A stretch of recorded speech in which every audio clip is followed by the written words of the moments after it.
So I did. Processing. What was it like raising Trey? Actually, Debbie and I kind of talked about this yesterday. Oh yeah. Not Trey. Sore subject. Yeah, not Trey specifically, but just we were talking about our kids, and we went out to dinner last night, and we were just sitting there talking, and we were talking about a child that we know that the parents aren't real. They say yes to everything. They never tell the kid no. Yikes. But and the kid backtalked the mom, and and Debbie, my wife Debbie, is kind of like, that wouldn't have flown with me. Trey's got a big red handprint. Kid, backtalk me and hang up on me or on the phone or whatever. She's like, that wouldn't fly. But we never had problems with you guys like that. They were all good kids. Never really got into much. And we were talking about one of the podcasts that we were watching, and you made a comment of, I don't want to say I was coddled as a child, but I mean, you guys weren't coddled. You just, we taught you right from wrong. We taught you about respect, and right. The teachers at school, and they're always like, I wish I had a whole class full of Treys, Drews, or Keegans, and it's just because they were good kids. We need air purifiers, but they'd be good. And the one principal said, I can tell your dad's a cop by the way you act. But what principal was that? He's like respectful. Your middle school principal, the black guy. What's his Mr. name? Beep. Real nice guy, big guy. Mr. Young. Yeah, he moved. He went to that. He left there and went to that alternative school. Yeah, that was right down there. It's not there anymore, but he was a good principal. Yeah, he was the one I went in when Keegan was getting picked on by this kid named Malik.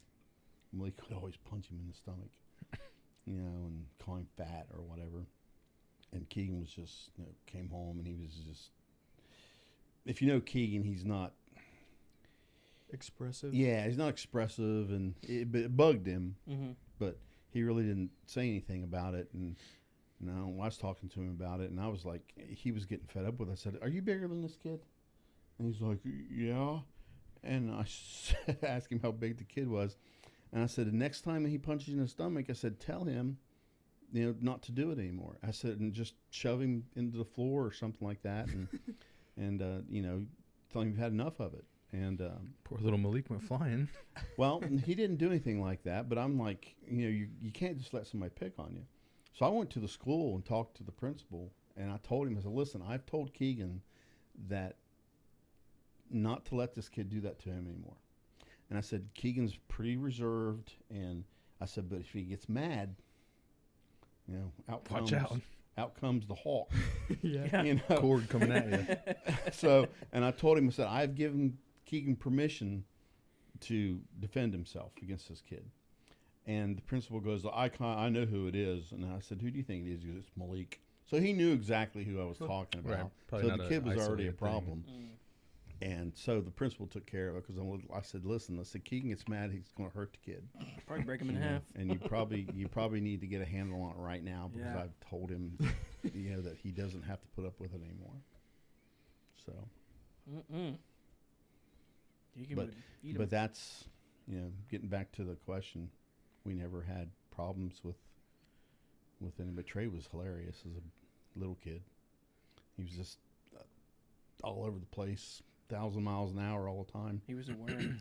So He was a worm. Yeah, when I blew my knee out the first time, I had this big, long, giant brace that covered my whole leg. Yeah. So I was laying on the couch, and Trey wanted me to wrap him up in the brace. So he's like all wrapped up in the brace, and he's probably 3 years old. And I said, who are you, little boy? He goes, I'm a worm. So he was the one with the imagination. He wanted to go into the TV and talk to Pocahontas. Yep. There was this thing he called the La, which was this portal in the wall that he wanted to go into. he had these two imaginary friends, bus guy and girl. And they would go into the portal, and I And couldn't they'd go into follow the him. portal, and bus guy was all deformed and He was like, mutated, Bus and guy. girl was, I don't know if what you she was. remember the show Kablam on Nickelodeon, it's a really old show, and it was almost like a Robot Chicken kind of thing, where it's like animated like action figures. Mm. And there was a guy on there called, it was either Melty Man or Melted Man or something. He was like a melted action figure. That's what guy looked like. Just Bus like guy. a melted guy. That's hilarious. Well, plus when he would get a high fever, he'd have fever dreams.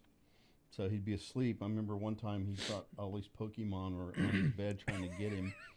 You know, so Stop it, Pikachu. yeah, he was. But they were like evil trying to get him. So yeah, Trey had an imagination Have you seen every episode of what? of our podcast? Yeah, so far. So did you learn about the story he never told you? Oh, the house. Oh, Oh, no. can I say that name out We'll loud? beep it No, out. you didn't. We can redact it. You can Yep. redact it. That'll be our first redacted Yeah, statement. It wasn't for me. at P's house. Peace out. Yo, what up, P? Yeah, we talked about that last night too. Yeah. But it was. I mean, you didn't do anything awful. You know, At least you didn't like hit and run I'm someone. sure That'd there's a been- little bit of smooching stuff going on. But As teenagers do. if you're anything like me when I was a teenager, A little bit of crisp high fives, you know.